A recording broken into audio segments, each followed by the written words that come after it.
Alors bonjour à tous et bienvenue dans cette nouvelle vidéo. Donc aujourd'hui nous allons répondre à la question: quand est-on vraiment libre?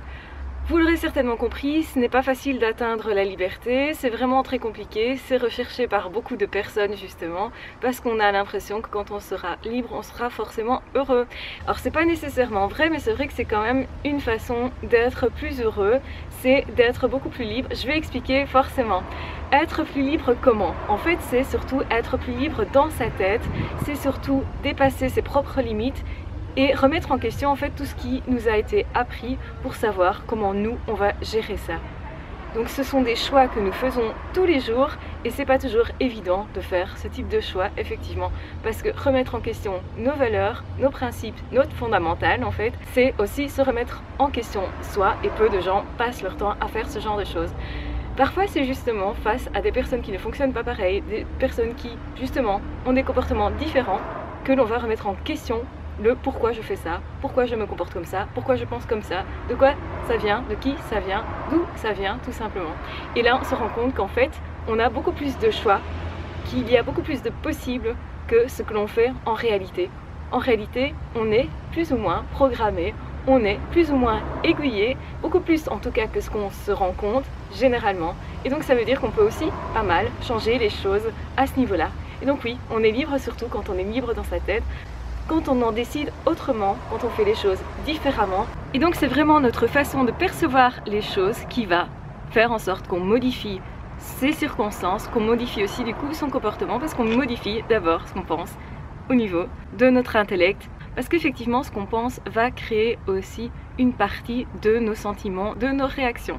Donc vous l'aurez compris, si vous voulez ne plus avoir peur dans certaines situations, il faut effectivement non seulement se rendre compte que nos peurs sont nos propres limites, que nous avons ces limites qui ne sont pas nécessairement objectives et qu'il y a d'autres possibilités.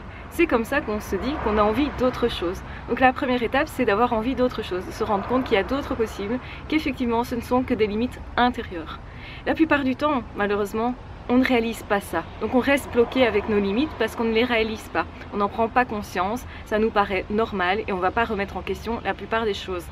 Et c'est pour ça que bien souvent, on répète les mêmes scénarios, on répète les mêmes situations, on se retrouve dans les mêmes types de relations, etc. Parce qu'on n'a pas pris conscience qu'il y avait quelque chose à modifier, quelque chose à travailler et quelque chose de possible à changer aussi. Et ce qu'il faut se dire, c'est non seulement que c'est possible pour d'autres personnes, mais que c'est surtout possible pour nous.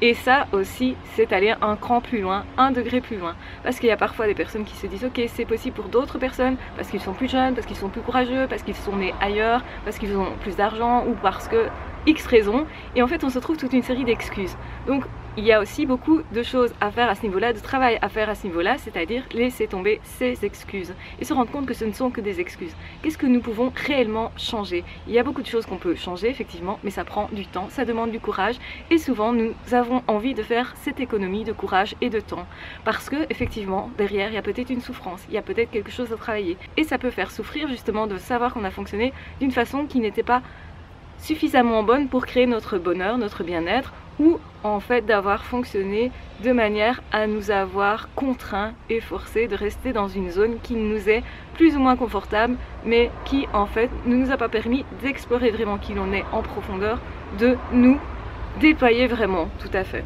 Et ça peut blesser effectivement. On peut avoir l'impression d'avoir gâché les choses, d'avoir gâché des occasions, etc. Et c'est certainement pour ça que certains vont dire: vos vidéos ne sont faites que pour les jeunes qui se découvrent zèbres à 20 ans et non à 60 par exemple. C'est complètement faux. On peut aussi changer les choses à 60 ans. Bien sûr que on ne peut pas tout changer, on ne peut pas refaire sa vie, c'est certain. Mais ce qu'il faut se rendre compte, c'est qu'on est parti et on a fait du mieux qu'on a pu avec ce qu'on connaissait à ce moment-là. Peut-être qu'à ce moment-là, vous n'aviez pas les infos, tout simplement. Eh bien, ça a été comme ça. Mais maintenant, vous avez le choix de changer ça. Et c'est déjà une chance en réalité par rapport aux personnes qui n'auront jamais l'occasion parce qu'ils n'ont jamais eu ces connaissances-là. Donc prenez conscience aussi de la chance que vous avez et décidez surtout de vous en servir et de courageusement changer les choses, de travailler dessus, de prendre le temps pour ça et de vous dire ok, c'est possible pour moi et je vais me persuader que c'est possible pour moi. Parce qu'en fait il faut déjà avoir l'idée à l'intérieur de soi que oui, c'est possible pour qu'on tente au moins, pour qu'on essaye au moins. Donc tout le monde ne tente pas, effectivement. La plupart des gens ne tentent pas. Ils ne vont même pas essayer de changer leurs limites, de les pousser un peu plus loin. Parce que c'est en les poussant plus loin que vous avez plus de possibilités.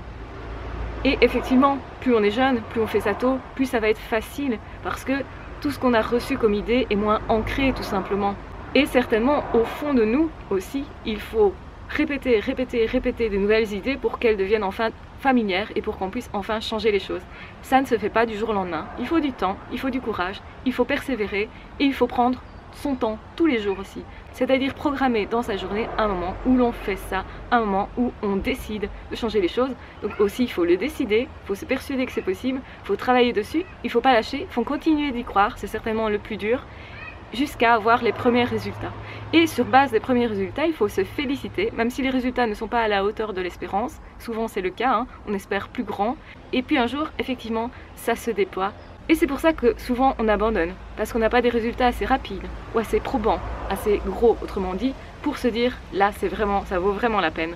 Peut-être qu'on a l'impression aussi que tous les efforts qu'on fait n'apportent pas assez, et du coup on n'est pas assez courageux.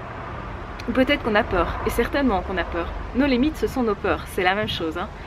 Donc effectivement, pour être libre, il faut cesser d'avoir peur, il faut justement se mettre à l'action et se prouver que oui, c'est possible pour nous. Et ce n'est que quand on l'a fait qu'on est vraiment certain qu'on peut le faire. D'où il y a tout un mécanisme, tout un cheminement, mais ce qui est beau, ce n'est pas tellement le résultat, c'est surtout le chemin, parce que c'est ça qui va vous en apporter beaucoup, qui va faire que vous aurez de l'expérience à partager et que vous aurez des possibilités du coup relationnelles aussi, puisque le partage, c'est de la relation. Ne l'oubliez jamais. Voilà, j'espère que cette vidéo vous aura plu et de toute façon on se retrouve très vite dans d'autres vidéos ou dans d'autres podcasts. Prenez soin de vous. Ah ciao, bye bye.